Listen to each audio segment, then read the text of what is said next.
Hello, I'm Jay Johnson, and as I'm sure you've heard by now, I have accepted the call to be the next rector of All Saints Church in Saugatuck.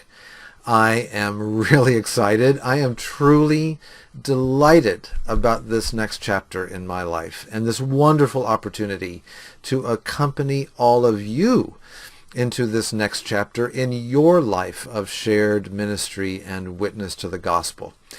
I'm filming this in my home here in Richmond, California, which is about 10 miles or so north of Berkeley, California, in the San Francisco Bay Area. Today is June 6th.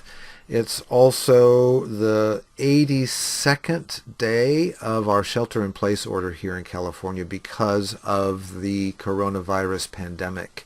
It's a very strange time, a very unsettling time of deep anxiety. I also think it can be a very hopeful time for all of us, our whole country, the whole world really, to ponder how we want to live differently on the other side of this pandemic. I am eager to move across the country and be there with all of you to think and pray together with you about what this moment means for our lives. By the way, this is a little blue, just a piece of blue fabric that I've got hanging here behind me, and that's because it's really handy when I'm filming stuff to put photos back there against that blue background, which I want to do in this little introductory video. Since I can't be there quite yet, I'll be there later this summer, but I wanted to offer at least a brief introduction, a few words about who I am, the kind of work that I've been doing, and also what I'm anticipating and looking forward to there at All Saints in Saugatuck. I've got some notes here of things that I want to be sure to remember to mention in this little introductory video, and also to help keep me focused, because otherwise this video could just be way too long. The first thing I'll say is, because I keep getting asked this question, what I prefer to be called. And really, quite honestly, feel free just to call me Jay. That's fine. I also appreciate that some people prefer to use titles because that's a way to remember the kind of relationship that we have, the kind of pastoral relationship that we're engaged in. If that's true for you, then Father Jay is fine as well. I really want you to feel comfortable in how you address me. And if you have any questions about that or hesitancies or you're unsure, just ask me. I'm totally happy to have conversation with you about that and all sorts of other things as well. So let me just tell you a little bit about myself. But before I do that, I want to do a little brief costume change, as it were. You know, I don't always wear this clergy collar, so I thought it might be useful for you also to see me without one as you get to know me a little bit. So let me just do a brief costume change, and I will be right back.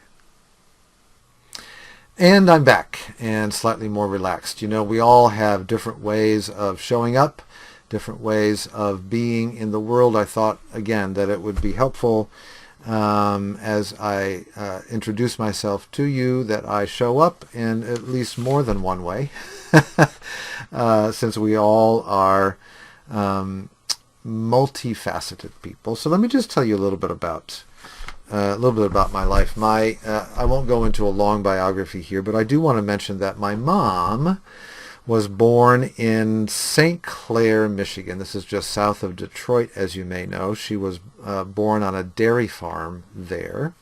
I have fond memories of visiting that farm often as a child. My dad was born in Houghton and Hancock in the Upper Peninsula in Michigan. And I have great memories of going there many summers growing up as well, to the UP. My parents met in Chicago at Moody Memorial Church after they had both graduated from Moody Bible Institute, which, as you may know, is a fairly conservative, evangelical, certainly maybe sort of fundamentalist Bible school. And after they got married, they decided to be missionaries in Nigeria. Actually, I came close I like to say I came close to being born in Nigeria, but it was really by a couple of years. Not quite. They returned from their time as missionaries in Nigeria, and my dad became pastor of LaSalle Street Church in Chicago. And after his pastorate there, he returned to school to finish his degree in journalism, and that was at the University of Michigan in Ann Arbor. That's where I was born while my dad was finishing his degree there. And after Dad finished his degree, we moved back to the suburbs of Chicago, right in the heart of evangelical Christianity in the western suburbs of Chicago. I grew up in something called the Evangelical Free Church of America. And my dad played a role in founding the communications department in the graduate school at Wheaton College, which, as you probably know, is really the flagship school of evangelical Christianity. I'm also an only child. My parents had me when they were relatively late in life, I guess. Back then, anyway, it was later than usual. And I was the only one. And I think, being an only child, it has its advantages and disadvantages. I think one of the ways that it shaped me is a lifelong love and desire for community, for companions on the adventure, for being involved in shared endeavors. And at the same time, I want to say I'm also an introvert. As much as I enjoy shared endeavors and projects and community building, I also really love sitting in an easy chair in the evening and reading a book. And speaking of that, I also want to mention that I have great memories of having many summers also spent at a cabin that my family owned, believe it or not, in Glen Shores, just south of Saugatuck. One among many of wonderful synchronicities about my moving back to the Midwest and being there in Saugatuck is that cabin in Glen. So I ended up going to Wheaton College and earning my undergraduate degree there. I majored in Bible and theology, which maybe is not so surprising. It's also at Wheaton where I realized that I'm a gay man, and it's also at Wheaton that I was introduced to the Episcopal Church.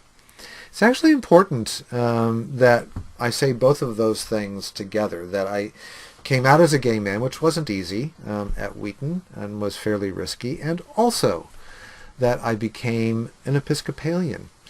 People who convert to the Episcopal Church frequently say that they did so because they didn't have to leave their brain at the door when they went to church. That was certainly important to me as well, for sure. And it was also really important to me that I didn't have to leave my body at the door either. I could bring my whole self into worship. This little parish that where I was introduced to the Episcopal Church, not far from the Wheaton campus, was a little Anglo-Catholic parish. So I was just wide-eyed when I first walked into that parish on a Sunday morning, and there was chanting and vestments and candles and incense and standing and kneeling and eating something. And oh my goodness, it was just an overwhelming sensory experience. I was really intrigued and thrilled to think about bringing my whole self, my whole bodily self into worship. By the way, I think that still matters today a great deal, really. Not only for LGBT identified people, but also when we think about the bodily realities of race and ethnicity, and also for thinking about the health of our ecological systems on this planet. Bodily, physical stuff matters. Matter matters in our spiritual practice and in our Christian faith. So, at that time, Wheaton was actually presenting me with a different kind of choice. Either continue to embrace my Christian faith, or my sexuality as a gay man, but not both. What was really important to me at that moment in my life was that in the Episcopal Church, I sensed that I could integrate those things. And I insisted on doing that work of integration over the next few years that followed. And without being too melodramatic about it, for some, even to this day, that is actually a life or death choice in terms of whether or not we can do that work of integration of faith and sexuality. Well, by the end of college, not so surprisingly, I suppose, I was sensing a tug toward ordained ministry. And by tug, I mean, oh, I've been studying Bible and theology, and I've been participating in the theater group at Wheaton and exploring gifts for public speaking. And I thought, how could I bring all of these things together and maybe offer them to the church? And for the sake of building community around shared witness to the gospel. And I remember a wise mentor said to me at that time, as I was trying to sort through whether or not to pursue a vocational path to ordained ministry, this mentor said, look, Jay, can you imagine your whole life without ever presiding at your community's Eucharistic table? And I reflected on that and I said, no, I can't imagine that. He said, then you really need to pursue this possibility. And that made a lot of sense to me.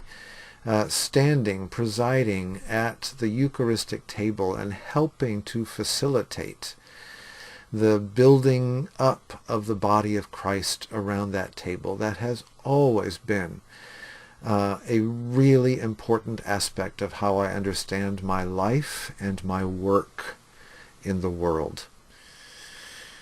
So I decided to go to Nashotah House Episcopal Seminary, which makes a lot of sense given that this little parish that in which I became an Episcopalian was an Anglo-Catholic parish, and Nashotah House, of course, belongs to that branch of Anglican Christianity of the Episcopal Church as well. And I'm deeply grateful for the grounding in the Anglo-Catholic branch of Anglican Christianity. I remain grateful as well for my evangelical Christianity. Of course, I've appropriated that in some critically constructive ways over the years, but I'm still very grateful for that evangelicalism that's still planted deep within me. And I would later become grateful for the brand of liberal Protestantism that I have encountered here in the Bay Area that has shaped my deep commitment to social and economic justice. And by the way, what I've just mentioned there, Anglo-Catholicism and evangelicalism and the commitment to social and economic justice, those are three really key components of how Anglican Christianity has developed and evolved over the centuries. And it seems to me that finding ways to integrate those into a community's life is a really powerful way to invite others into the spiritual life of Christian faith, to bear witness to the gospel and its potential to transform us and to change the world for the thriving and flourishing of all God's creatures. Oops, I just went into a mini sermon. So let me tell you a little bit about my life after seminary, when I was ordained and when I went back to graduate school. To do that, I'm going to do another costume change and get back into my collar. I'll be right back. And I'm back in my collar. To continue the story, I finished my MDiv at Nashotah House Seminary, and I was ordained a priest in the Diocese of Chicago and started serving a parish in the suburbs of Chicago. First, there was St. Simon's Episcopal Church in Arlington Heights, Illinois. I was there first as the curate and then became the interim rector after the rector retired. And I loved parish ministry. I loved serving there. And I had lots of questions. Congregational ministry always raises lots of questions, and I also had an ongoing desire to study Christian traditions in even greater depth. I felt like my seminary education was only the beginning. And so I decided to go back to school and pursue a PhD in theology. And I chose to do that here at the Graduate Theological Union in Berkeley. And I made that decision because the GTU is a consortium of seminaries and centers and institutes from the world's religious traditions. And that really mattered to me because I wasn't interested in abstract academic work. I was really committed to pursuing what matters for congregational life and for our shared life as Christians in the world. As I often say, theological ideas matter the most when they make a difference in the way people live and in the way faith communities offer their witness to the gospel in the world. And in that same vein, while I was in school and also while I've been teaching in the seminary, I've also been a member of the associate clergy at the Episcopal Church of the Good Shepherd here in Berkeley, because congregational ministry has always been a part of who I am.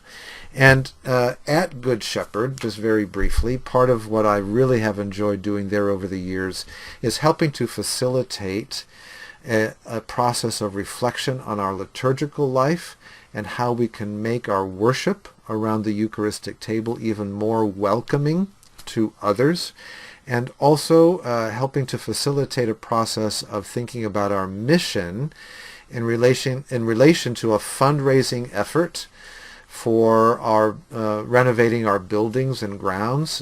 In part, that was to try to think about what kind of needs can we be meeting better in that surrounding neighborhood, and also to continue to do my work as a teacher there in theological traditions, in Christian traditions, which is something that I enjoy a great deal.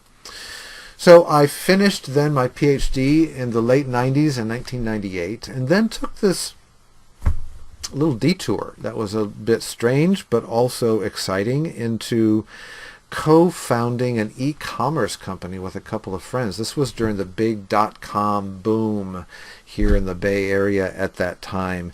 And it was kind of a detour, but also it was related to things that I have cared about over the years, including community building and organizational leadership and leadership development.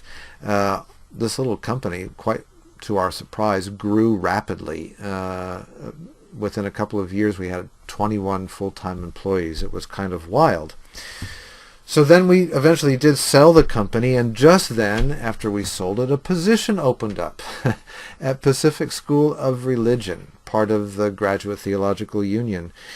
And I was very happy to take that position of teaching and also working at the Center for Lesbian and Gay Studies there at the seminary that had just opened, and have been there since 2003. And during those years, I've written 3 books, and I want to just mention them to you very briefly, and I'm eager to have some more conversation about those. If you're interested, I'm sure they will come up in conversation and in a variety of settings.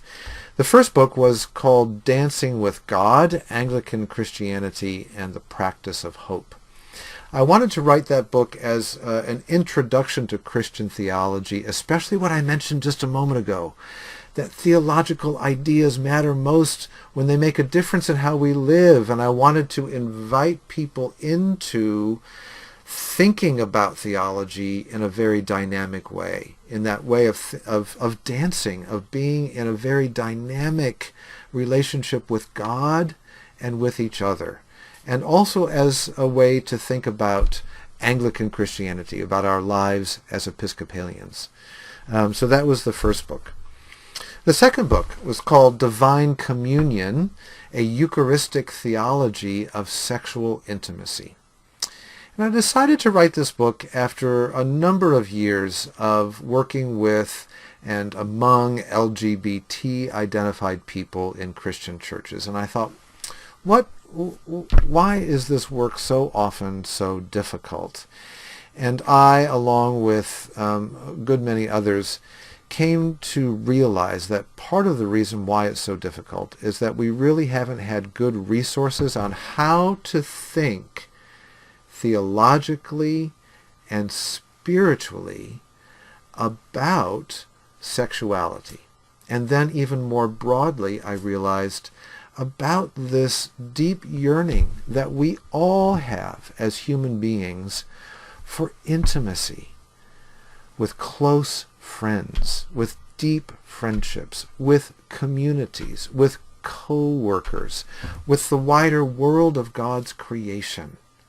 How can we be thinking theologically and spiritually about this longing for intimacy and what those intimate relationships look like? It seemed to me that that was an important step along the way toward thinking about LGBT people and relationships. So that's what that book was about. And then shortly after that, I wrote a book called Peculiar Faith, Queer Theology for Christian Witness. So let me say a little bit about that word queer in the subtitle, because it's a troubling word for a lot of people, and actually it's still kind of troubling for me as well. Sometimes that word queer is used as a synonym for LGBT, lesbian, gay, bisexual, and transgender people. And it's used that way sometimes in my book too. But I wanted to invite people to think about that word a little more broadly, and to notice that it originally meant something more like peculiar, a little bit more like not conforming to given standards. And it led me to realize, oh yeah, when we read the gospel stories about Jesus, the way that he interacted with people, the way he invited people to think about God, the way that he challenged the status quo concerning who's welcome at the table and who isn't, all of that sort of qualified as peculiar, as not conforming to expectations. It is kind of queer, kind of strange, I realized. So I wrote that book, Peculiar Faith, as a way to invite people to think about what the church may have been learning over the decades of debating LGBT issues, and see if there might be some insights we could glean for our shared life of witness to the gospel. Witness to the gospel for the sake of thriving, flourishing life for everyone. So that's what that book is about. So, how did I get to this point?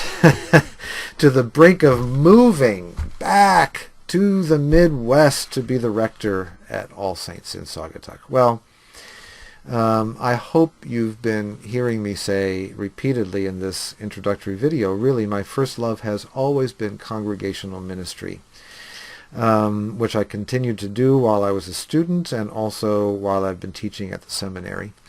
And about 2 or 3 years ago, I started to pray deliberately, to think carefully about the next phase of my life. I wanted to move into the next phase of my life intentionally and not just sort of do it by default. That might have meant just staying where I am right now, which would have been fine, but I wanted to be, again, intentional about that. And I was very intrigued that in my praying, I came to this sense of really being called back to full-time congregational ministry once again. I was a little bit surprised by that and also delighted. I thought, yes, that makes a lot of sense. Of course, at first I didn't know where that might be. I thought it might be somewhere here in the Diocese of California.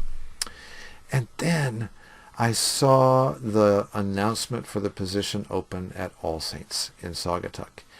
I couldn't believe it. I thought, whoa, this is an amazing opportunity to think about maybe going back to the Midwest. And when I read your parish profile, I became even more excited because I saw all sorts of synergies and synchronicities between what you all described as where you've been and where you want to go, and what I might be able to offer to you to accompany you along that journey. So I put together an application, submitted it, and had a great conversation with your discernment team and eventually your vestry.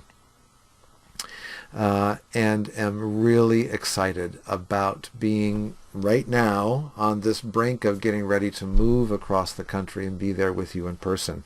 You know, for a while I was trying to actually buy a house before making the move, and just recently realized that's too much to try to do from a distance.